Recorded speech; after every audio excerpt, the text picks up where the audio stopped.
Hello commanders, welcome to Biomentors classes online. I am doctor Jitendra Singh. तो बेटा genetics में आगे हम कंटिन्यू करते हैं। तो पिछली क्लास में हमने देखा था मेंडल जेनेटिक्स के मोनोहाइब्रिड क्रॉस को देखा हमने। मोनोहाइब्रिड क्रॉस के आधार पर क्या कंक्लूजन निकाले गए उनको देखा हमने देखा कि लॉ ऑफ डोमिनेंस क्या है, लॉ ऑफ सेग्रीगेशन क्या है, उस पर हमने बात किया। हमने समझा कि मोनोहाइब्रिड टेस्ट क्रॉस का मतलब क्या है, टेस्ट क्रॉस का एग्जैक्ट मतलब क्या है, और कई इंपॉर्टेंट टर्मिनोलॉजी को भी हमने देखा। और हां, जो आपके इंटरेक्टिव की नोट्स है ना, उनको भी साथ में भरते हुए चलना है कि जहां जहां पर आपके जो है फिल इन द ब्लैंक्स है, जहां पे कुछ क्वेश्चन पूछे गए, छोटे छोटे कई क्वेश्चन आपसे पूछे गए, उन सब के उत्तर लिखते रहिएगा बेटा वहां पर, ठीक है ना। यानी आपको अपने की नोट से बेटा बराबर इंटरेक्शन करना है, तो आपको बहुत अधिक फायदा होगा। कई बच्चों का बोलना है सर उसके आंसर में कहता हूं बेटा आपकी एनसीईआरटी के बाहर कुछ भी नहीं है, आपके लेक्चर के बाहर कुछ भी नहीं है। अब आप चाहते हैं कि सब थाली में परोस कर दे दे, तो प्रॉब्लम वाली बात है भाई, थोड़ा एफर्ट तो खुद करना पड़ेगा, ठीक है ना, समझ गए ना। तो इसीलिए थोड़ा बेटा एफर्ट कीजिए, और ये सब आपकी बेहतरी के लिए, कि आपकी बेहतरी के लिए मुझे यकीन मानिए बेटा कि जो मैं कह रहा हूं उस बात को फॉलो करेंगे ना तो 100% मेडिकल कॉलेज तक आप पहुंचेंगे आप, ठीक है। चलिए, और अभी देश को जरूरत भी अच्छे डॉक्टर्स की, बहुत सारे डॉक्टर्स की जरूरत भी है देश को, ठीक है।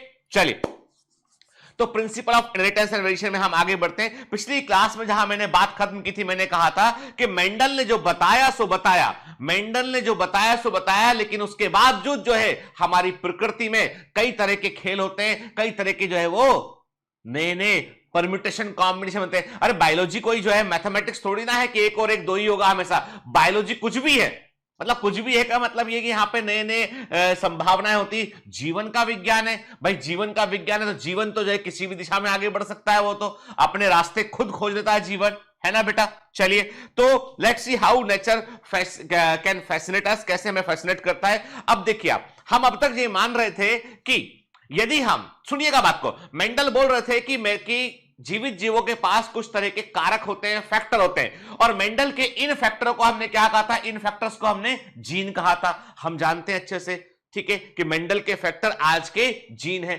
दूसरी बात, मेंडल ने क्या कहा था, मेंडल ने कहा था कि दोस्तों इस बात को समझ लो, अच्छे से जान लो कि जब भी कभी आप प्योर लाइन, प्योर ब्रीडिंग, दो कंट्रास्टिंग कैरेक्टर वाले पौधों को क्रॉस करते हैं, तो F1 जनरेशन में, फर्स्ट फिलियल जनरेशन में आपको जो कैरेक्टर दिखाई पड़ेगा वो डोमिनेंट कैरेक्टर होगा। इसको लॉ ऑफ डोमिनेंस कहा गया था।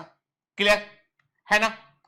फिर इंटरेस्टिंग बात यह है कि यहां पर हम क्या बात कर रहे हैं, हम यहां पर बात कर रहे हैं कि जब हम जो है वो F1 का जो कैरेक्टर है वो डोमिनेंट कैरेक्टर रहेगा, ठीक है। मतलब जो पेरेंट है, पेरेंट में से कोई एक को वो शो करेगा। यदि टॉल को डॉर्फ से क्रॉस किया, और यदि आपको जो है प्लांट सारे F1 में टॉल मिल रहे हैं, मतलब tall is a dominant character. यदि आपने जो है वो येलो सीड वाले प्लांट को ग्रीन सीड वाले प्लांट से क्रॉस किया, सारे के सारे आपको सीड येलो मिल रहे हैं, yellow is a dominant character, है ना बेटा। जो F1 में दिख रहा है, दोनों पेरेंट में से किसी एक को रिजेंबल करेगा। पर यहां पे प्रकृति में एक नई घटना घटती है कि यदि आपने रेड फ्लावर वाले प्लांट को, सुनिएगा बात ध्यान से, पहले सुनो, रेड फ्लावर वाले प्लांट को आपने व्हाइट फ्लावर वाले प्लांट से आपने क्रॉस किया, तो क्रॉस करने पे कायदे में या तो रेड बनना चाहिए या व्हाइट बनना चाहिए, है ना। लेकिन क्या बन रहा है, पिंक फ्लावर बन रहा है। मतलब ना तो वो अपने दोनों पेरेंट से अलग है, ना तो वो रेड है, ना वो व्हाइट है, वो पिंक है। इसका मतलब टाई टाई फुस, समझ रहे। एक पुरानी कहावत है ना, बच्चे करते हैं कि मतलब कुछ भी नहीं हुआ, तो कहने का मतलब ये है कि मेंडल ने कहा था डोमिनेंस दिखाई पड़ेगा, पर नहीं दिखाई पड़ रहा डोमिनेंस। तो ये क्या चीज है, यहां पर तो वो रेड और व्हाइट ऐसा लगता है इसे मिक्स हो गया हो, ब्लेंड कर गया हो, ब्लेंडिंग इनहेरिटेंस, ब्लेंड कर गया हो, ऐसा दिखाई पड़ रहा है। This is the incomplete dominance के मतलब यहां पर हम बोलेंगे कि कैपिटल आर जो है वो स्मॉल आर पर पूरी तरीके से प्रभावी नहीं है, इसलिए रेड कलर जो है वो व्हाइट कलर पे पूरी तरीके से जो है वो डोमिनेंट नहीं है, इसलिए पिंक कलर दिखाई पड़ रहा है हमको। तो इंटरमीडिएट्स आपको देखने मिलते हैं, ब्लेंडिंग इनहेरिटेंस आपको देखने मिलता है, मिक्स कैरेक्टर आपको यहां पर देखने मिलता है। क्लियर। देखते हैं क्या लिखा है एनसीईआरटी में, एनसीईआरटी के अकॉर्डिंग बात करते हैं हम। देखो, when experiments on P were repeated using other trait in other plant, it was seen that sometimes the F1 has phenotype that did not resemble either of the two parent and was between two. के देखो Mendel ने जो मटर पे प्रयोग किए अच्छी बात है कि उसके बाद उन्हीं प्रयोगों को, उसके बाद उन्हीं एक्सपेरिमेंट को, उन्हीं प्रयोग को जो है वो दूसरे प्लांट्स में किया गया। तो मालूम चला कि अरे वहां पे दूसरे प्लांट्स में करने पर क्या मालूम चला, मालूम ये चला कि कई बार ऐसा होता है कि जो F1 है उसका कैरेक्टर जो है वो इंटरमीडिएट टाइप का होता है, किसी एक पेरेंट से रिजेंबल नहीं करता है, ठीक है, बीच का होता है। This is the incomplete dominance के, and incomplete dominance considered as a deviation from Mendelism के, ठीक है बेटा, ये मेंडल के नियम का विचलन कहलाता है, इसे डेविएशन फ्रॉम, ऐसे ही आता है एग्जाम में, एमसीक्यू ऐसे ही पूछते हैं कि what which of the following is considered as a deviation of Mendelism, किसे मेंडल के नियम का विचलन कहते हैं, तो वो आंसर है इसमें इनकम्प्लीट डोमिनेंस, ठीक है ना, क्लियर। एग्जाम्पल क्या है इसका, the inheritance of flower colour in the dog flower के, डॉग फ्लावर नाम याद रखना, एमसीक्यू, ठीक है, डॉग फ्लावर प्लांट का जो है साइंटिफिक नेम क्या है, एंटीराइनम मेजस, ठीक है, इसका साइंटिफिक नेम है, एंटीराइनम स्पीसीज लिखा है, पूरा नाम इसका लिख लेते हैं यहाँ पे हम, एंटी, ठीक है, एंटी, मैं कौन सा पेन कलर लू, चलो ये लेते हैं, एंटी राइनम मेजस, ठीक है ना, इसका साइंटिफिक नेम है, इसको कॉमनली हम स्नैपड्रैगन भी कहते हैं, इसको हम स्नैपड्रैगन भी कहते हैं बेटा, इसको हम या डॉग फ्लावर प्लांट भी कहते हैं, इसको डॉग फ्लावर प्लांट भी कहते हैं, स्नैपड्रैगन या डॉग फ्लावर। तो ये नाम याद रखना बेटा कि इनकम्प्लीट डोमिनेंस कहां देखा गया, स्नैपड्रैगन में देखा गया, डॉग फ्लावर प्लांट में देखा गया, साइंटिफिक नेम क्या है उसका, एंटीराइनम मेजस। इसके अलावा बेटा जो है आपको ये मिराबिलिस जलापा, ये एनसीईआरटी में नहीं, नोट कर लेना, मिराबिलिस जलापा 4 o'clock प्लांट, उसमें भी आपको इनकम्प्लीट डोमिनेंस देखने मिलता है। मिराबिलिस जलापा 4 o'clock प्लांट के अंदर भी आपको इनकम्प्लीट डोमिनेंस बेटा देखने मिलता है, ये भी दिमाग में डाल लीजिए, ठीक है, क्लियर।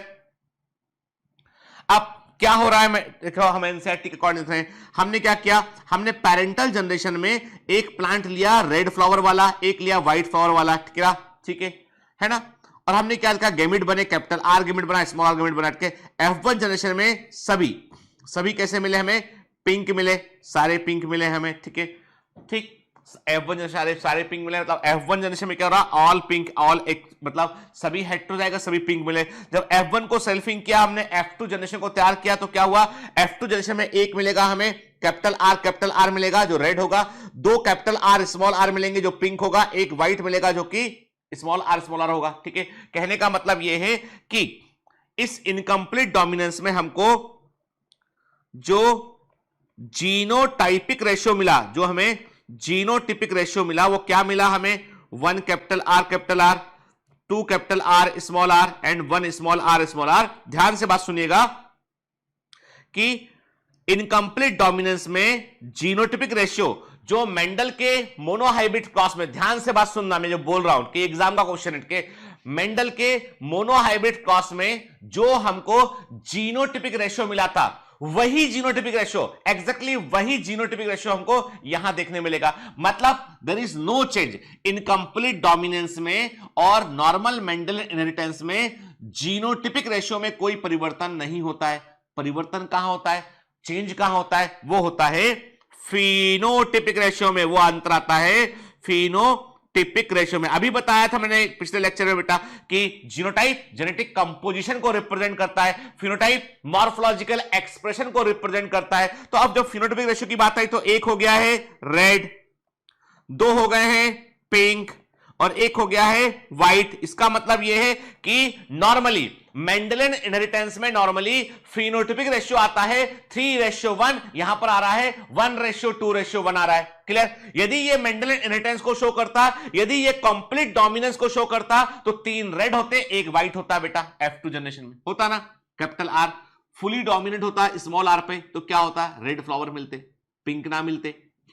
पर यहां पे चूंकि इनकम्प्लीट डोमिनेंट है तो क्या हो रहा है, एक कैपिटल आर रेड बन गया, 2 capital R small R pink बन गए और एक व्हाइट बन गया। तो इसका मतलब जो अंतर है वो है कि मेंडेलियन मोनोहाइब्रिड क्रॉस में और इनकम्प्लीट डोमिनेंस में जो फर्क है वो फिनोटिपिक रेशियो का फर्क है, जीनोटिपिक रेशियो का फर्क नहीं है।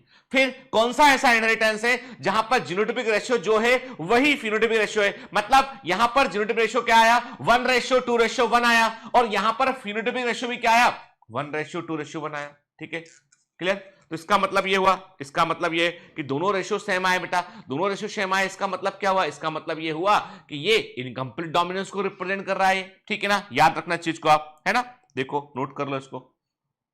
बिल्कुल एनसीईआरटी का हर पॉइंट हमको बड़े ध्यान से जो है वो हमें पढ़ना है।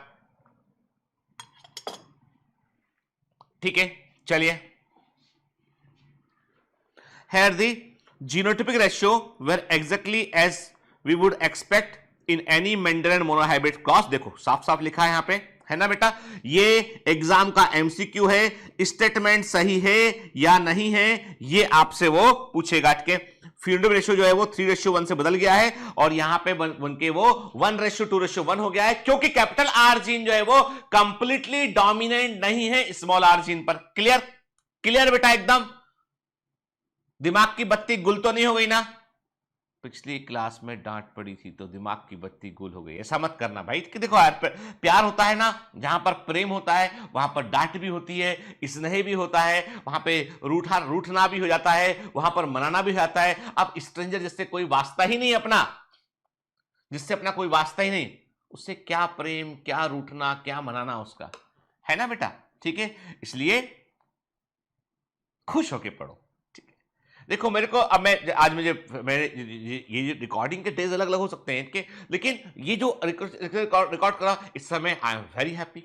My few of the patients recover well, they went to their home. ठीक है, वो अपने घर, मतलब जो जिस फैसिलिटी में रखा था वहां से अपने घर लौट गए, अच्छे हो गए हैं वो उठ के, और ईश्वर का आशीर्वाद है, भगवान का हम हमेशा हमेशा हमेशा एक बात मानता हूं, आई ट्रीट ही क्योर्स।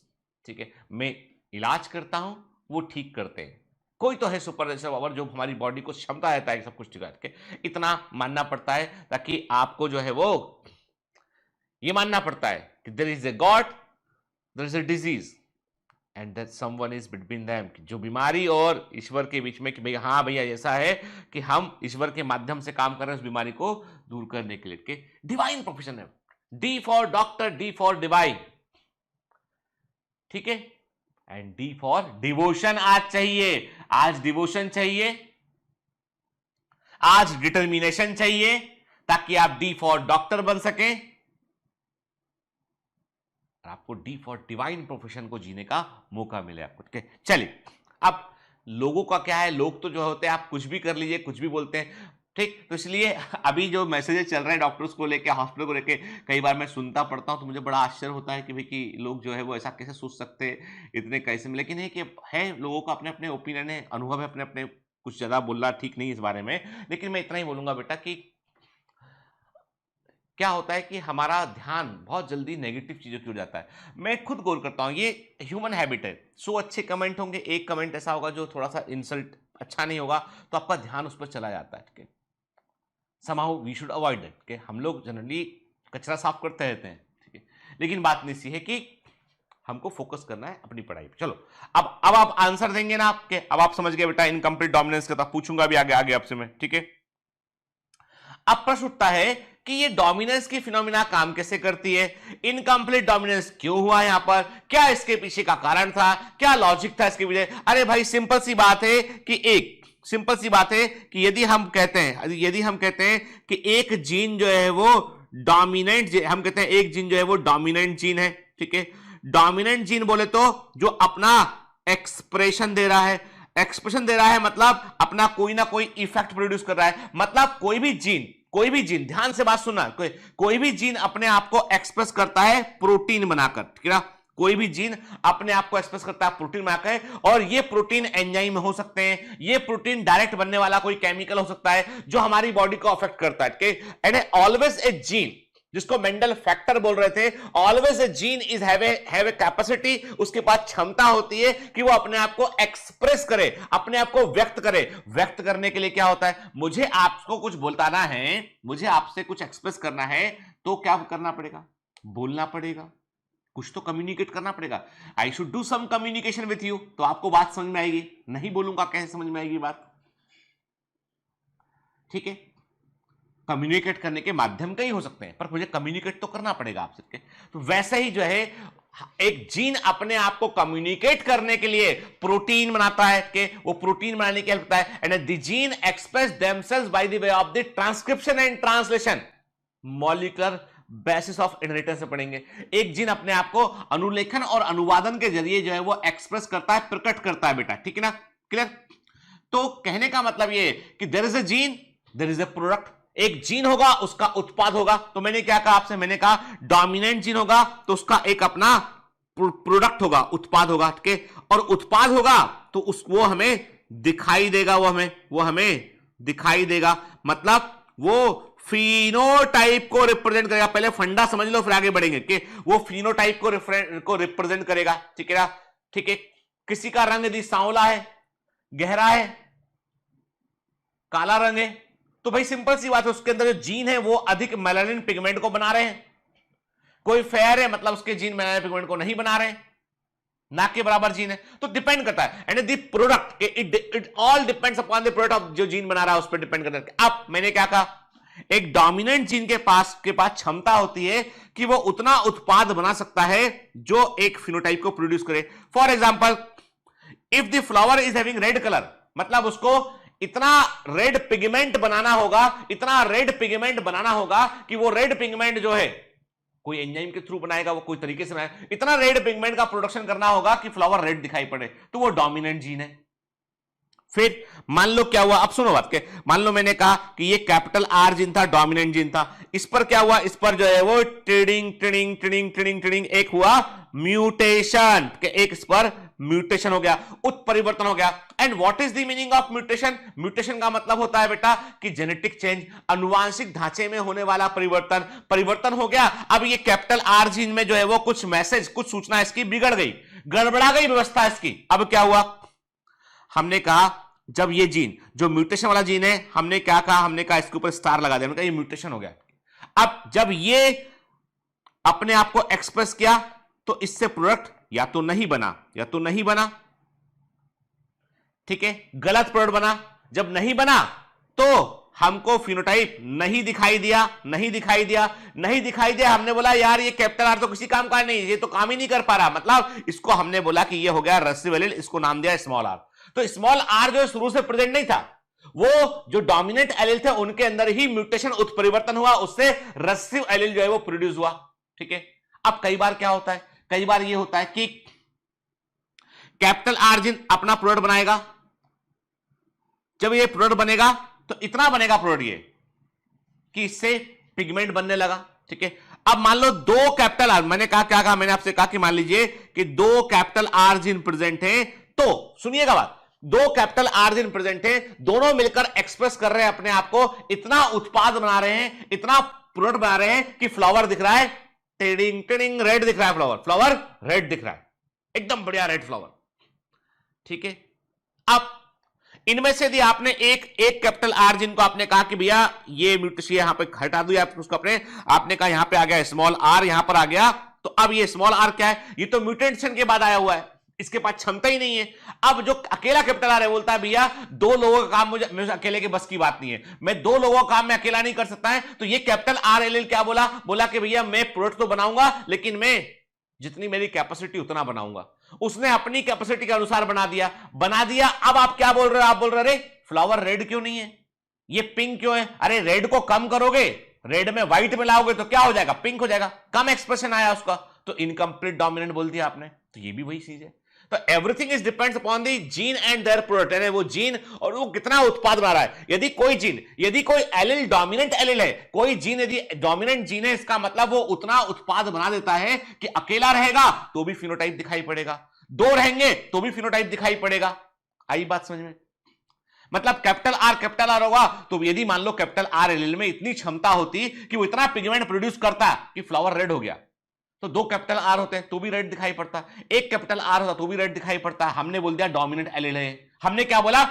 यार ये अकेला भी उतना ही काम कर देता है जितना दो मिलके करते हैं, दोनों है तो भी उतना ही काम हो रहा है, अकेला है तो भी तो नहीं काम हो रहा, डोमिनेंट एलील है। और इनकम्प्लीट डोमिनेंट क्या होगा? कि 2 कैपिटल आर होंगे तो रेड बनेगा, 1 होगा तो पिंक हो जाएगा, मतलब वो 2 का काम अकेला नहीं संभाल पा रहा है, उतना उत्पाद नहीं बना पा रहा है। तो ये इनकम्प्लीट डोमिनेंस के पीछे का साइंस है। तो बेसिकली हमने पर्दे के पीछे की कहानी को समझने की कोशिश की हमने यहां पे।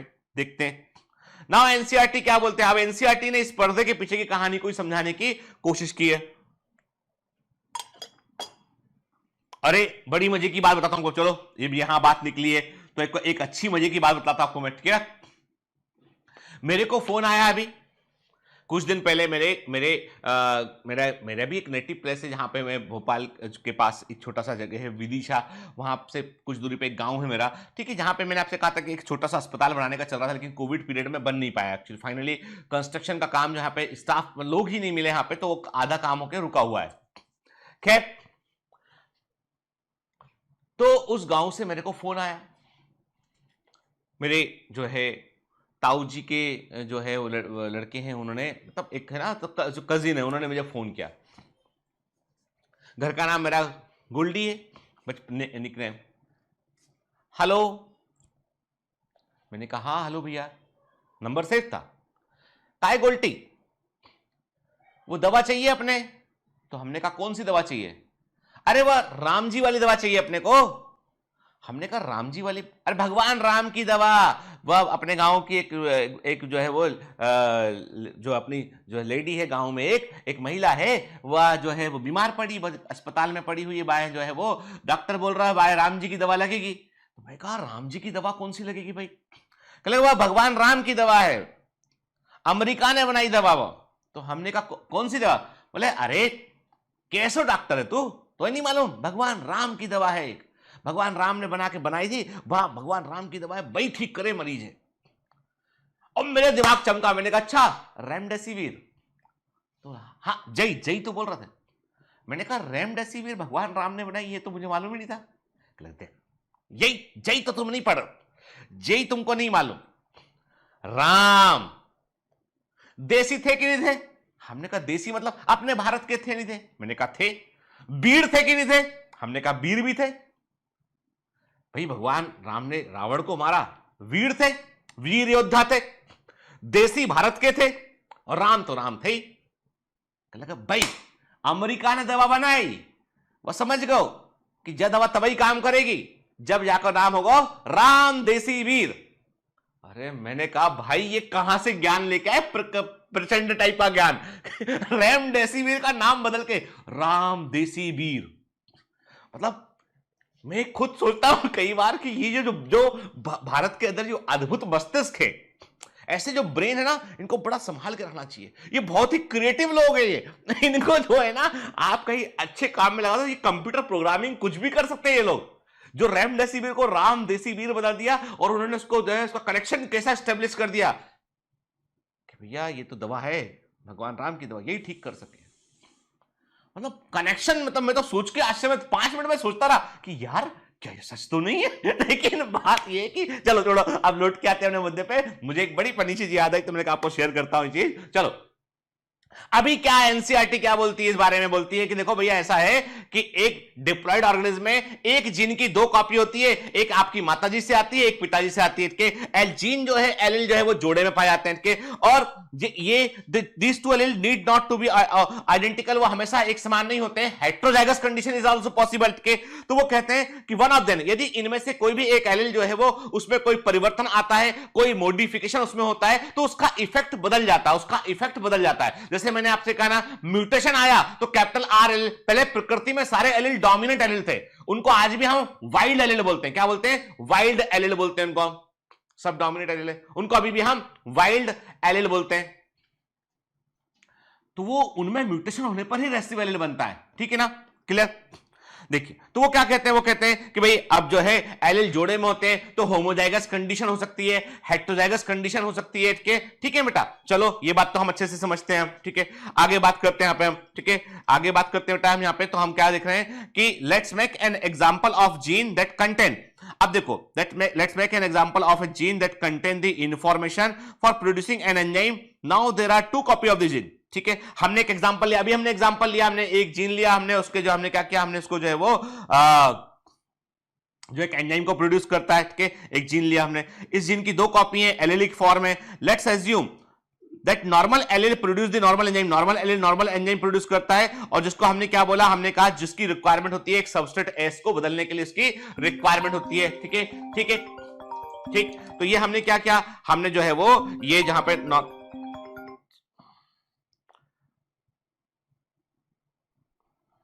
ठीक है, नॉर्मल एलील की बेटा हमने यहां पर जो है वो बात किया यहां पे हमने, ठीक है। चलिए अब ठीक, एक नॉर्मल एलील है वो एक एंजाइम आता है जो सबस्ट्रेट एस का ट्रांसफॉर्मेशन करता है, ठीक है। मान लीजिए थ्योरेटिकली हमने क्या किया, इसमें कोई मॉडिफिकेशन हो गया, इसमें कोई म्यूटेशन हो गया, कोई परिवर्तन इसके अंदर हो गया, तो क्या होगा बेटा, तो जो है वो यहां पर क्या होगा, यहां पर जो है वो हम देखेंगे कि जो क्या क्या पॉसिबिलिटी के, मतलब एक नॉर्मल एलील में यदि कोई परिवर्तन होता, क्या पॉसिबिलिटी है, पॉसिबिलिटी ये है कि जो मॉडिफाइड एलील है उसमें कुछ ना हो, कुछ भी ना हो, उसमें जैसा था वैसा का वैसा रह गया वो, यानी परिवर्तन हुआ, कोई नाइट्रोजन बेस में परिवर्तन हुआ, लेकिन परिवर्तन होने पर क्या हुआ, कोई चीज बदली नहीं, उसमें कोई ज्यादा बड़ा फर्क ही नहीं पड़ा उसमें, अच्छी बात है, ठीक है, कोई बड़ा परिवर्तन यहां पर नहीं पड़ा, ठीक है, मतलब उसका वही रहा, ठीक है, क्लियर।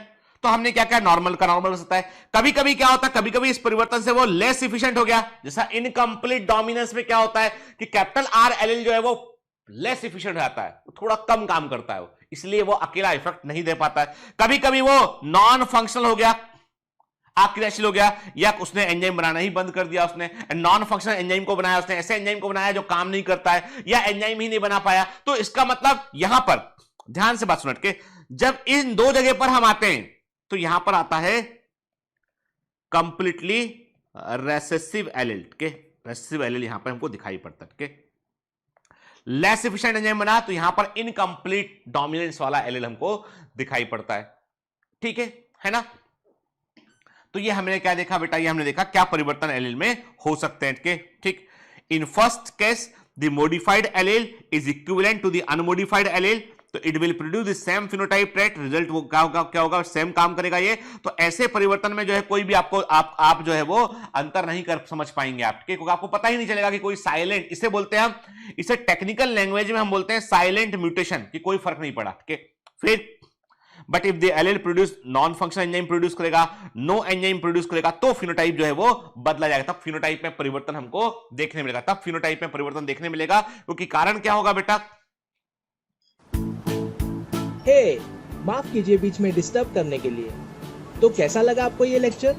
अच्छा लगा तो चलो चैनल सब्सक्राइब करते हैं और बेल आइकन प्रेस करते हैं। औरों तक पहुंचाने में हमारी मदद कीजिए, शेयर कीजिए और सब्सक्राइब कीजिए, क्योंकि बायो मेंटर्स आपका अपना परिवार है। बाय बाय, चलो कंटिन्यू करते हैं।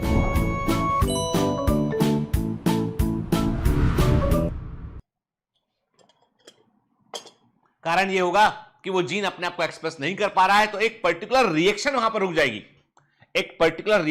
रुक जाएगी, और उस रिएक्शन से कोई फिनोटाइपिक प्रोडक्ट बन रहा होगा, कोई पिगमेंट या कोई प्रोडक्ट बन रहा होगा जो सेल पर असर डाल रहा होगा, ठीक है ना, ठीक। The phenotype trait will only be dependent on the functioning of the unmodified. Phenotypic trait जो है केवल किस पर निर्भर करता है, जो अनमॉडिफाइड एलील है, जो एक्सप्रेशन दे रहा है उस पर निर्भर करता है, या हम बोलते हैं इसको फंक्शनिंग एलील पर निर्भर करता है, which represent the original phenotype को रिप्रेजेंट करता है, डोमिनेंट एलील कहलाता है, ठीक है। और मॉडिफाइड एलील को हम क्या बोलते हैं, रेसिसिव एलील कहते हैं। इंपॉर्टेंट है बेटा, याद रखिएगा, ठीक है। Hence, in the example above, the recessive trait is seen in the non-functional enzyme or because of or no enzyme produced। क्या कहने का मतलब ये है बेटा, जब भी आप कभी रेसिसिव एलील वर्ड यूज करते हो तो मानकर चलो कि ये ऐसा जीन है जिसके अंदर जो है एक एंजाइम को बनाने की क्षमता खत्म हो चुकी है, या नॉन फंक्शनल एंजाइम बना रहा है, कि काम म्यूटेशन से बना। रेसिसिव एलील हमेशा म्यूटेशन से या जीनोमिक परिवर्तन होने से ही वो बने होते हैं, ठीक है। अब इनकंप्लीट डोमिनेंस के बाद अगली फिनोमिना पे आते हैं, वो है कोडोमिनेंस के। अब कोडोमिनेंस में क्या हुआ, कोडोमिनेंस एक डिफरेंट है, कहने देखो, incomplete dominance is the blending rate, जहां पे कैरेक्टर मिक्स कर गए, रेड और व्हाइट से पिंक बन गया, के ठीक है। या हमने कहा लार्ज साइज की जो लीफ थी उसको उसके प्लांट को क्रॉस किया हमने, स्मॉल साइज की लीफ वाले प्लांट से क्रॉस किया तो लीफ का साइज हो गया इंटरमीडिएट साइज हो गया, तो ये इनकंप्लीट डोमिनेंस है, ठीक है। अब जब बात करते हैं कोडोमिनेंस की, तो यहां पर कहानी थोड़ी अलग होती है। यहां पर जो डोमिनेंट एलील है, जो अनमोडिफाइड एलील है, डोमिनेंट एलील है, उसकी दो डिफरेंट कॉपी होती हैं और दोनों की दोनों पूरी तरीके से इफेक्टिव प्रभावी होती हैं। और दोनों जब एक साथ रहेंगे, दोनों अपने आप को एक्सप्रेस करेंगे। वो बोलेंगे नहीं, हम दोनों साथ हैं, हम दोनों का अलग अलग एक्सप्रेशन का ताकत है, हम दोनों के उत्पाद अलग अलग है, लेकिन हम दोनों इफेक्टिव रहेंगे। कोई किसी से दबेगा नहीं, कोई किसी से दबेगा नहीं, कोई ब्लेंडिंग नहीं हुआ है। यहां पे क्या होगा, दोनों अपने आप को एक्सप्रेस करेंगे। That is the codominance. ठीक है, जैसे आप देखिए इस फ्लावर में, गौर से देखिए, इस फ्लावर में जो है रेड और हम कह रहे हैं कि यहां पर आपने कहा कि रेड और व्हाइट पैच दोनों दिखाई पड़ रहे हैं आपको। व्हाइट हिस्सा भी है, रेड, मतलब एक एलील जो है वो कह रहा है कि भैया हम यहां प्रेजेंट है तो हम व्हाइट भी प्रोड्यूस करेंगे, हम दबेंगे नहीं। कि रेड बोलता है हम भी रेड प्रोड्यूस करेंगे। कि दोनों एक्सप्रेशन आपको यहां पर देखने मिल रहे हैं। This is the codominance. In case of codominance the F1 generation resemble both. देखो बेटा फर्क क्या है, फर्क है कि इनकंप्लीट डोमिनेंस में आपको ब्लेंडिंग मिश्रण देखने मिला था, आपको डोमिनेंट कैरेक्टर जो है वो कम रूप में देखने मिला, यानी वो हल्का पड़ गया। यहां पर हल्का नहीं पड़ा, बराबर उतना ही एक्सप्रेशन है, लेकिन दोनों अपने आप को एक्सप्रेस यहां पर कर रहे होते हैं। ठीक है, इसका सबसे अच्छा example, best example is blood group के। अब देखो बेटा याद रखना, जब कभी आप जो है वो ABO ब्लड ग्रुप सिस्टम की बात करते हैं, जब कभी आप ABO ब्लड ग्रुप सिस्टम की बात करते हैं ना, तो इसको याद रखना, this is a good example of multiple allelism के। ये मल्टीपल एलिलिज्म का अच्छा उदाहरण है, good example of the codominance का अच्छा एग्जांपल है ये। क्या क्लियर? कैसे? अब पहले समझते हैं फिर आगे बढ़ेंगे कि एनसीईआरटी में क्या लिखा है। पहले पूरा ध्यान देते हैं बेटा समझने की ओर के। याद रखना बेटा क्या होता है कि मनुष्य में, ह्यूमंस में ब्लड ग्रुप क्या है, हम जानते हैं ब्लड ग्रुप A होता है, ब्लड ग्रुप B होता है, ब्लड ग्रुप AB होता है, ब्लड ग्रुप O होता है। ठीक है ना? ठीक है, यहां पर मैं बोलूंगा कि O को आप ऐसे याद रखो, O को बोल दो जीरो। क्या है? जीरो। हम तो O को जीरो बोलते हैं भाई, क्यों बोलते हैं ये भी बतलाएंगे आपको हम। के अभी क्या कहा मैंने कहा जो हमारा ब्लड ग्रुप होता है, इस ब्लड ग्रुप को कंट्रोल करने के लिए जो जीन है, जो एलील है वो होता है, जो एलील है, जो हमारे ब्लड ग्रुप को कंट्रोल करने वाला जो एलील है, वो एलील क्या होता है? वो एलील होता है capital I is the allele. क्या इस एलील के फॉर्म में बेटा एक है कैपिटल IA, एक है कैपिटल IB। ठीक है, और इसका रेसिव जो एलील है वो है small i is the recessive allele. ठीक है, कहने का मतलब यह है कि नॉर्मली हम जानते हैं कि फिर से चलो कोई बात नहीं, मैं फिर से लिख देता हूं उसको। ठीक है, मैंने क्या कहा? मैंने कहा कि जो एलील है वो क्या है? कैपिटल I एलील है। इसमें एक फॉर्म इसका कैपिटल IA है, एक कैपिटल IB है इसमें, और एक क्या है बेटा? एक इसका रेसिव एलील क्या है? इसका स्मॉल i है। ठीक है, याद रखिए नॉर्मली हम ये जानते हैं कि कैपिटल T का एलील होता है स्मॉल t। ठीक है, कैपिटल A का एलील होता है स्मॉल a। नॉर्मली हम ये जानते हैं।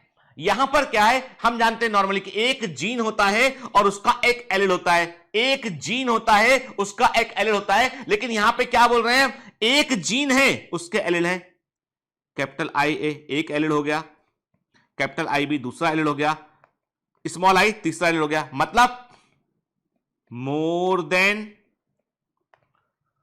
One allele of a gene, एक जीन के एक से अधिक एलील है। क्या बोलोगे इसको बेटा? इसको बोलोगे आप मल्टीपल एलिलिज्म। इसको क्या बोलोगे? इसको बोलोगे मल्टीपल एलिलिज्म, क्योंकि एक जीन जो कैपिटल I है, इसके दो फॉर्म है, capital I, capital IA, capital IB के, और इसका रेसिव फॉर्म है स्मॉल i। कायदे में हम क्या बोलते हैं? हम बोलते हैं कि कैपिटल I जीन है, इसका रेसिव होना चाहिए स्मॉल i। लेकिन क्या है? IA है, IB है, स्मॉल i है, मतलब मोर देन वन, एक जीन का एक से अधिक एलील प्रेजेंट है, इसे बोलते हैं मल्टीपल एलील। अच्छे से दिमाग में डाल लो के, एक जीन है उसका एक से अधिक एलील प्रेजेंट है, तो वो मल्टीपल एलिलिज्म है, और हमारा blood group is the best example of the multiple allelism. अब दूसरी कहानी, जो कैपिटल I जीन है, it is dominant over small i, उस पर डोमिनेंट है। अब इस कैपिटल I के दो फॉर्म है, IA is dominant over small I, IB is dominant over small I। ये normal dominance, this is the normal dominance के कि IA स्मॉल i को दबा रहा है, अपने आप को एक्सप्रेस कर रहा है, normal dominance. I B small I को दबा रहा है, नॉर्मल डोमिनेंस, ठीक है। अब ये आई ए आई बी करते क्या है, ये बनाते हैं ब्लड ग्रुप एंटीजन। ये क्या बनाते हैं, ये हमारी आरबीसी के ऊपर जो एंटीजन होता है, जो प्रोटीन होता है, उसको ये बनाते हैं, ठीक है। जो प्रोटीन में जो पॉलीसेकेराइड होता है उसको ये बनाते हैं, मतलब हम बोलेंगे एंटीजन। जो ग्लाइकोप्रोटीन है, जो ग्लाइकोप्रोटीन है, उस ग्लाइकोप्रोटीन को बनाते हैं ये एलिल। तो आई ए का ग्लाइकोप्रोटीन डिफरेंट है, आई बी का ग्लाइकोप्रोटीन डिफरेंट है, और आई स्मॉल आई बना नहीं पाता है, तभी तो वो रेसेसिव है, तभी तो मजबूर है वो कि वो बना नहीं पाता है, तभी तो जीरो है, वो बना नहीं पाता है, ठीक है। आई बस अब कहानी ये है कि जो एबीओ ब्लड ग्रुप है ये कंट्रोल होता है जीन कैपिटल आई से, और प्लाज्मा मेम्ब्रेन जो आरबीसी की प्लाज्मा मेम्ब्रेन होती है उसके ऊपर शुगर पॉलीमर होते हैं बेटा। मतलब ओवरऑल हमेशा बोलेंगे शुगर पॉलीमर प्रोटीन से जुड़े होते हैं। देयर आर दी ग्लाइकोप्रोटीन, और उन ग्लाइकोप्रोटीन के टाइप डिपेंड करता है शुगर पॉलीमर के ऊपर। तो ये जो जीन होता है ये उस तरह के ग्लाइकोप्रोटीन को बनाने की सूचना देता है। जैसे मैंने क्या कहा, मैंने कहा आपसे कि जो आप देख रहे हो ये एंटीजन है, तो हमने क्या बोला, हमने बोला ये एंटीजन ए, एंटीजन ए, ठीक है। ये एंटीजन बी, ठीक है। यहां पर एंटीजन ए और बी दोनों दिखाई पड़ के, मतलब आरबीसी की सरफेस, ध्यान से बात सुना के, अब कुछ बातें बेटा दिमाग में डालो के। मतलब मैं बोल रहा हूं आपसे जो भी ब्लड ग्रुप मैंने आपसे कहा, मैंने आपसे जो भी ब्लड ग्रुप बोला, मैंने आपसे जो भी ब्लड ग्रुप बोला, ब्लड ग्रुप ए बोला, ब्लड ग्रुप बी बोला, ब्लड ग्रुप ए बोला, आप ये मानकर चलो कि यदि कोई बोल रहा है ब्लड ग्रुप, मतलब वो बोल रहा है कि कौन सा एंटीजन है वो बतला रहा है। Blood group B antigen B, blood group A antigen A, blood group A B antigen A B, clear. और जो ब्लड ग्रुप होगा उसका डोमिनेट वो एंटीजन को बनाने वाला जीन तो होगा उसके पास प्रेजेंट होना चाहिए, तभी तो एंटीजन बन रहा है, ठीक है, क्लियर। अभी हम ब्लड ग्रुप मैचिंग नहीं पढ़ रहे हैं, वो हम पढ़ेंगे ह्यूमन फिजियोलॉजी में। और आप में से बता दूं कई बच्चों को बेटा, बहुत बच्चों को ऐसा डाउट हुआ कि सर पढ़ाएंगे नहीं पढ़ाएंगे। अरे भाई ह्यूमन फिजियोलॉजी में मैं पढ़ाऊंगा आपको most of the portion plant, मतलब मैं most of the portion biology का मैं ही पढ़ाऊंगा, आप चिंता मत कीजिए, है ना। कि लेके एकदम दौड़ गए, अरे गीतेंद्र सर तो छोड़ के चले गए, बायोमेंटर में तो हाहाकार, ये सब बातें मत क्या कीजिए, ठीक है, अच्छा नहीं लगता है, राइट। कभी कभी परिस्थिति ऐसी होती है बेटा, पर मोस्ट ऑफ द चैप्टर मैं पढ़ाऊंगा, चिंता मत कीजिए इसकी आप, ठीक है ना। हाँ, जैसे प्लांट किंगडम हुआ, कुछ हिस्से ऐसे जहां पर मेरे को, क्योंकि क्या होगा यदि मैं कुछ ऐसे हिस्से जो थोड़े से जो है वो मुझे डर लगते हैं, डल मतलब के उनको मैं कोशिश करूंगा बढ़ के, लेकिन मैं स्पीड को देखते हुए जो है कुछ 1 2 4 चैप्टर जो है मेरे एसिड फैकल्टी को मैं एलोकेट करूंगा, उनको मैं जहां पर कि हम क्वालिटी का पूरा मॉनिटरिंग करेंगे, लेकिन मोस्ट ऑफ द हिस्सा बेटा मैं पढ़ाऊंगा, ओके, चिंता मत कीजिए आप, ठीक है ना। जो वो पढ़ा देंगे एग्जाम आगे बढ़ा दो तो वो भी मैं पढ़ा दूंगा, उसकी चिंता बिल्कुल मत करो आप, वो मैं मेरे ऊपर है। अभी सुनो बात को, अभी मैंने क्या बोला आपसे, एंटीजन ए मतलब blood group A, antigen B blood group B, antigen A B blood group A B, और एंटीजन जीरो तो जीरो ब्लड ग्रुप, जीरो बोले तो ओ, समझ गए ना, ठीक है। तो इसका मतलब ये हुआ कि जो भी एंटीजन का टाइप है वो जीन से कंट्रोल है। मैंने कहा आपसे कि यदि एंटीजन यहां पे क्या है, एंटीजन ए है मतलब आई ए एक्सप्रेस कर रहा है अपने आपको, एंटीजन बी है आई बी एक्सप्रेस कर रहा है अपने आपको, ओके। और यदि एंटीजन जो है वो ए बी है मतलब आई ए आई बी दोनों अपने आपको एक्सप्रेस कर रहे होते हैं, और आई ओ मतलब यहां पे कोई भी अपने आपको एक्सप्रेस नहीं कर रहा, जीरो है, शून्य है, ठीक है। आई बात समझ में। तो कहने का मतलब ये है कि यदि मैं कहता हूं ब्लड ग्रुप ए मतलब the allele that expresses itself is the I A, blood group B है जो एलील अपने आप को एक्सप्रेस कर रहा है वो आई बी है, ब्लड ग्रुप ए भी है, दोनों एलील अपने आप को एक्सप्रेस कर रहे हैं, ए और बी दोनों एक्सप्रेस कर रहे हैं, तो क्या हो गया, दिस इज द कोडोमिनेंस। तो यदि चारों ब्लड ग्रुप में मालूम ब्लड ग्रुप ए किसका एग्जांपल है, आप बोलोगे blood group A is the example of normal dominance, blood group B is the example of normal dominance, blood group O is the example of double recessive condition, recessiveness, और blood group A B is the example of the codominance. Clear, clear, समझ में आई बात बेटा। चलिए आगे बढ़ते हैं। अच्छा बताओ, आपके शरीर में आपकी बॉडी में ब्लड ग्रुप के कितने एलील हैं? ऑप्शन ए 1 एलील है, ऑप्शन 2 2 एलील है, ऑप्शन 3 मल्टीपल एलील है। आपके शरीर में ब्लड ग्रुप के कितने एलील प्रेजेंट हैं? 1 2 या मल्टीपल एलील? मल्टीपल बोला तो पिटाई लगेगी। कैसे मल्टीपल हो गए दादा? मल्टीपल एलिलिज्म हमको पॉपुलेशन में देखने मिलता है। आपका ब्लड ग्रुप बी है तो दो ही होंगे, एक मदर से आया होगा, एक फादर से आया होगा। आई बी हो सकता है, IB-IO हो सकता है। भाई आप एक व्यक्ति के शरीर में थोड़ी ना मल्टीपल एलिल होंगे, हमारे शरीर में तो दो ही एलिल होंगे, एक मदर से आया, एक फादर से आया, वही एलिल होगा हमारे पास में। मल्टीपल एलिल पॉपुलेशन में होता है। क्लियर? ठीक है, चलिए अब यहां पे ब्लड ग्रुप की कहानी आ गई यहां पे पूरी। ठीक है,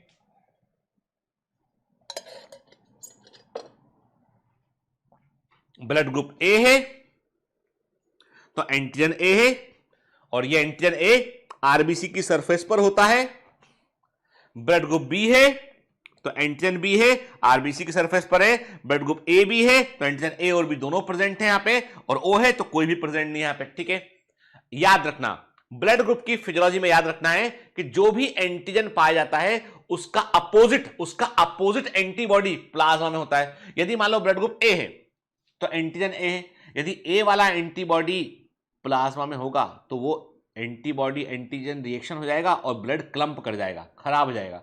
तो ऐसा होता है अपोजिट एंटीबॉडी पाता है। एंटीजन ए है तो एंटी बी एंटीबॉडी मिलेगा यहां पे। ठीक है, ब्लड ग्रुप बी है तो ए एंटीबॉडी मिलेगा, ए बी है तो कोई एंटीबॉडी नहीं मिलेगा क्योंकि कोई ना कोई रिएक्शन कर जाएगा, और यदि ओ है तो दोनों एंटीबॉडी मिलेंगे। ठीक है, याद रखिएगा एंटीबॉडी का फिनोमेना। ठीक है ना, कौन किसको ब्लड दे सकता है, ले सकता है, ये बातें आपको जो है वो दिमाग में रखनी है ब्लड के। सिंपल सी बात है, तो हम आगे जो है वो इस पर कुछ क्वेश्चन भी हम सॉल्व करके देखेंगे। ठीक है ना, चलिए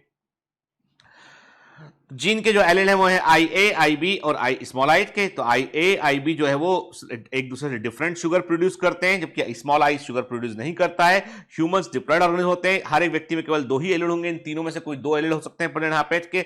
IA-IB जो है वो स्मॉल आई पे डोमिनेट करते हैं। जब दोनों साथ प्रेजेंट रहेंगे तो ये कोडोमिनेंस को शो करेंगे, दोनों साथ प्रेजेंट रहेंगे, they will express the codominance, तब वो कोडोमिनेंस को वो एक्सप्रेस करेंगे। क्लियर? ठीक है, चलिए, है ना। तो बेटा तो human red cell have both A and B type of sugar. तो मैंने आपसे कहा, बताया आपको बेटा मैंने कि जो है अब यहां पे देखो, अब सुनना बात है। And how many type of genotype is possible. And हमारे पास क्या, हमारे पास एलिल है IA, IB और स्मॉल आई। ठीक है ना, ये हमारे पास एलिल के। तो कितने तरह के कॉम्बिनेशन पॉसिबल है, हाउ मेनी टाइप ऑफ के, हम अब यहां पे नोट कर लेना बेटा, आपके टाइप ऑफ जीनोटाइप के एक होगा बेटा नंबर 1 IA ले लिया हमने। ठीक है, दूसरा IA स्मॉल आई ले लिया, तीसरा IB ले लिया, चौथा IB स्मॉल आई ले लिया, पांचवा IB ले लिया, सिक्स्थ स्मॉल आई ले लिया। ठीक है, क्या बनेगा यहां पर ब्लड ग्रुप A बनेगा, नोट कर लेना प्लीज। यहां पर ब्लड ग्रुप B बनेगा, यहां पर ब्लड ग्रुप AB बनेगा, और यहां पर ब्लड ग्रुप O बनेगा। मतलब देयर आर, जब हम बात कहते हैं बेटा, इसका मतलब यह है कि मल्टीपल एलिज, ब्लड ग्रुप की मल्टीपल एलिज में आपको जो जीनोटाइप देखने मिलेंगे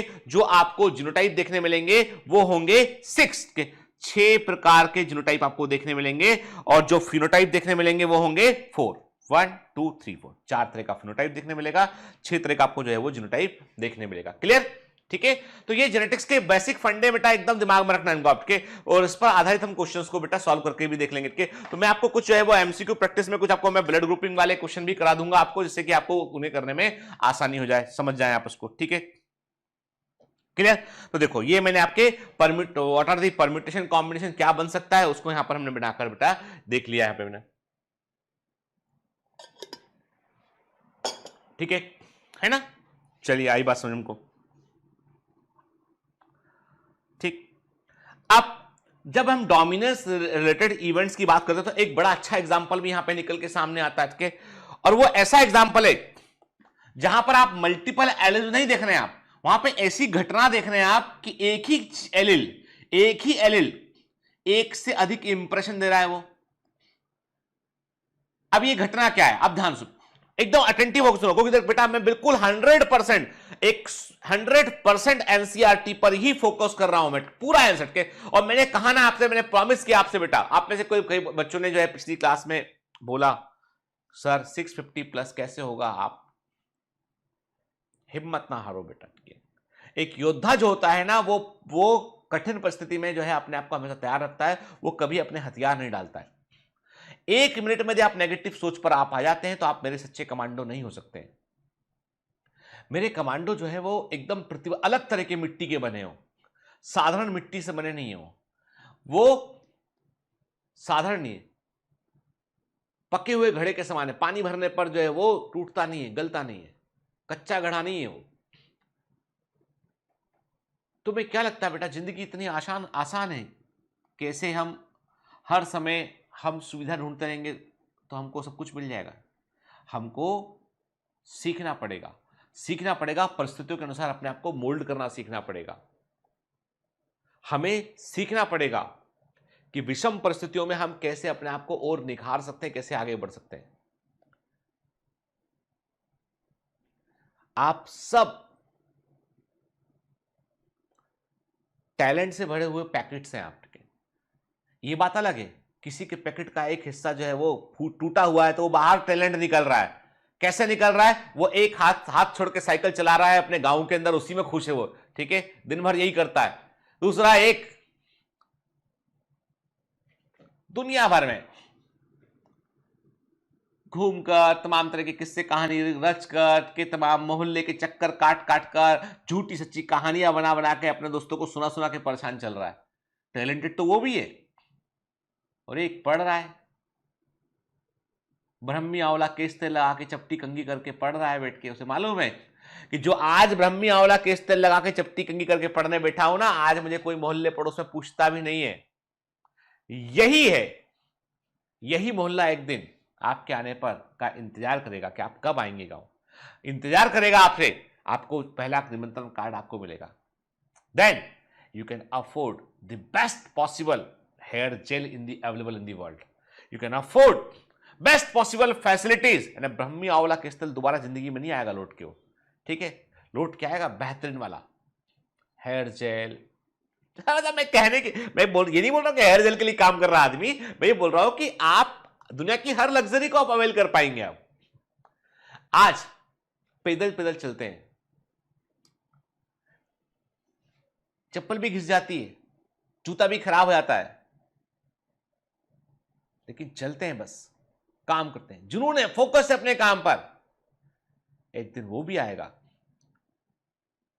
जब आप उतरोगे, किसी बड़े फंक्शन में जाओगे, कार आपकी आके खड़ी होगी, लोग रिसीव करेंगे आप कि डॉक्टर साहब आइए, आपका स्पीच होने वाला, आइए। ऐसा होता है? तुम्हें क्या लगता है ये कुल कल्पनाएं नहीं है? ऐसा होता है, बशर्ते आप की नोट स्पीकर हो, बशर्ते आप मेन वक्ता हो। तो वो सब तो क्यों नहीं होगा? वक्त तो अपना बदलना पड़ता है बेटा। 2 ही चीजें जिंदगी में होती हैं, या तो अपना वक्त बदल दीजिए या वक्त आपको बदल देगा, मजबूर बना देगा आपको। जिंदगी में 2 ही चीजें होती हैं, या तो अपना वक्त बदल दो या वक्त आपको बदल देगा, ठीक है? चलिए, तो अभी फिर लौट के आते हैं वापस चैप्टर में अपने ना। बीच में जरूरी होता है लंबा लेक्चर लगने के बाद की बात कर लूं 2 मिनट आपसे बैठ के। चलो, तो अभी हम बात कर रहे हैं, जो अमेजिंग एग्जांपल यहां पे निकल के आता है वो आता है कि मटर के सीड, जो पी सीड है, उसमें स्टार सिंथेसिस, ठीक है ना? ये एक जीन से कंट्रोल होता है। इसका हमने बोला बी, एलेल बी बोला हमने। इसका रेसिसिव एलेल होता है बेटा, जीन बी है, इसका रेसिसिव एलेल स्मॉल बी होता है, ठीक है? 2 एलेल है, कैपिटल बी स्मॉल बी के। Starch is synthesized effectively by BB homozygous. यदि कैपिटल बी रहेगा तो स्टार्च बनेगा, और यहां पे बड़े साइज के स्टार्च ग्रेन बनेंगे, बड़े साइज के, लार्ज साइज के, बिग राउंड बड़े साइज के स्टार्च ग्रेन बनेंगे, ठीक है? स्मॉल बी होगा होमोजाइगस कंडीशन में, तो यहां पर स्टार्च ग्रेन छोटे साइज के बनेंगे, और यहां पे बहुत छोटे स्टार्च ग्रेन बनेंगे, स्मॉल साइज के स्टार्च ग्रेन बनेंगे, ठीक है? और इंटरेस्टिंग बात यह कि यदि स्टार्च ग्रेन जो है वो लार्ज होते हैं या इंटरमीडिएट साइज के होते हैं, तो सीड होता है राउंड। मेरी बात ध्यान सुनिएगा बात को, क्या बोल रहा हूं? मैंने क्या बोला? यदि स्टार्च ग्रेन बड़े साइज का होगा या मीडियम साइज का होगा तो सीड हमको गोल दिखाई पड़ेगा, सीड हमको गोल दिखाई पड़ेगा, राउंड सीड दिखाई पड़ेगा। लेकिन यदि स्टार्च ग्रेन छोटे साइज का होगा तो सीड हमको रिंकल दिखाई पड़ेगा, झुर्रीदार दिखाई पड़ेगा। इसका मतलब यह कि there are two character together, एक है size of starch grain and दूसरा क्या है, शेप ऑफ सीड। ध्यान से बात सुनना है, मिस करोगे तो बोलोगे कुछ समझ में नहीं आया, गीतेन सर गंदा पढ़ाते हैं, मैं तो जा रहा हूं। ठीक है, कहां जा रहा हूं? बहुत बसें चल रही है नीट के अंदर, नीट 2021 के लिए बहुत बसें चल रही है। ठीक है, किसी भी समय काल में आप पहुंच जाइए, बस स्टैंड पे एक बस खड़ी मिलेगी लाइव सेशन करती हुई, चढ़ जाओ उसमें जाके, कौन सा टिकट लगना है, घुस गए इसमें जाके लाइव सेशन में। ठीक है, चल रहा है, बता रहे कुछ, कहानी चल रही है, चल गए बस में, उतर गए फिर बस से। कई बच्चे ऐसे जो हॉपर है, टीचर हॉपिंग करते हैं, अभी इधर चले गए, कभी दूसरी बस में। और ये हालत है समय ऑनलाइन एजुकेशन का, एवरी टाइम, हर समय आपकी सहूलियत के लिए कोई ना कोई बस आपको नीट 2021 के लिए लेवल लगा के दिखेगी। वो पहुंचाए ना पहुंचाए एक अलग मुद्दा है, वो दूसरा मुद्दा है, लेकिन बस तो हर समय लाइव चल रही है, किधर भी चढ़ जा, टंग टुंग टंग चढ़ गए जाके उसमें। ठीक है, तो फिर बोलोगे कि हम तो बस बदलने वाले हैं। हाँ, तो भैया ऐसा है, बायोमेंटर का चलता है जहाज, यहां बस नहीं चलती, ये तो जहाज, बड़ा जहाज, हजारों कमांडो बैठे और वो अपनी मंजिल, जहाज इतनी आसानी से नहीं लहरों, समुद्र की लहरों से हिला नहीं करते इतनी आसानी से, ये बड़ा जहाज है। चढ़ने के पहले भी टिकट लगता है उसमें कि भैया चढ़ने के पहले वेरीफाई वेरी सब ओके, फिर चढ़ता है उसमें। बाकी तो क्या बस है, किधर भी घुस जाओ जाके, टंग टंग, है ना। टिकट वहां भी लगता है, बड़ा टिकट लगता है। तो अभी लौट के आते हैं अपने उधर। तो कहने का मतलब ये है कि अभी पूरा फोकस यहां रखो, मुझे मालूम है लेक्चर लंबा हो गया। Size of starch grain and shape of seed दोनों कनेक्टेड है आपस में। वो कहता है यदि स्टार्च ग्रेन बड़े साइज का होगा सीड राउंड दिखेगा, स्टार्च ग्रेन इंटरमीडिएट साइज का होगा सीड राउंड दिखेगा, स्टार्च ग्रेन छोटे साइज का होगा सीड रिंकल दिखेगा। आप बोलोगे कौन सी नई बात? अरे भाई ये भी तो सोचो कि दो कैरेक्टर एक साथ हैं, स्टार्च ग्रेन का साइज और सीड का शेप। मतलब यह है कि whenever you are talking about, जब आप बोल रहे हो स्टार्च ग्रेन के साइज के बारे में, then you are talking about the incomplete dominance. Capital B है तो लार्ज स्टार्च ग्रेन बन गया, स्मॉल बी है तो स्मॉल स्टार्च ग्रेन बन गया, कैपिटल बी स्मॉल बी है तो इंटरमीडिएट स्टार्च ग्रेन बन गया। तो बताओ है कि नहीं इनकंप्लीट डोमिनेंस? बिल्कुल इनकंप्लीट डोमिनेंस है, यानी एक ही एलिल है, capital B is incompletely dominate over the small B. तो जब कैपिटल बी और स्मॉल बी दोनों होते हैं, इंटरमीडिएट साइज का स्टार्च ग्रेन बन गया। कैपिटल बी रहा तो लार्ज साइज का स्टार्च ग्रेन बन गया, स्मॉल बी रहा तो छोटे साइज का बन गया, है ना। तो ये क्या हो गया? Incomplete dominance. लेकिन मैं क्या बोल रहा हूं, capital B large starch grain round seed, capital B small B round seed, intermediate भी राउंड बन रहा है। तो ये जब सीड के शेप की बात बोली आपने, तो यही एलिल क्या बन गया? आपने कहा capital B is a dominant allele when you are talking about the shape of the seed. जब आप बीज की आकृति की बात कर रहे हैं तो चाहे वो इंटरमीडिएट हो चाहे लार्ज स्टार्च ग्रेन हो, सीड तो राउंड ही बनेगा। तो जब whenever you are talking about the shape of the seed, roundness is a dominant character over the wrinkledness. When you are talking about the size of starch grain, तो capital B is incomplete dominance को show करता है। Same gene दो चीजें show कर रहा है। Example of ए पिलियोट्रॉफी, पिलियोट्रॉफी का मतलब है कि एक एलिल एक से अधिक कैरेक्टर को कंट्रोल करता है, वो पिलियोट्रॉफी के एग्जाम्पल में आता है। ठीक है, क्लियर है ना। Starch synthesis in pea is not controlled by multiple, ये मल्टीपल एलिल से कंट्रोल नहीं होता है स्टार्च सिंथेसिस। एक सिंगल जीन यहां पे प्रेजेंट है बेटा, capital B, it is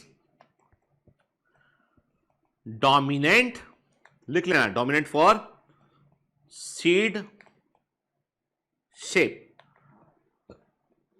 round, ठीक है, and it is incompletely dominant for size of starch grain. Clear?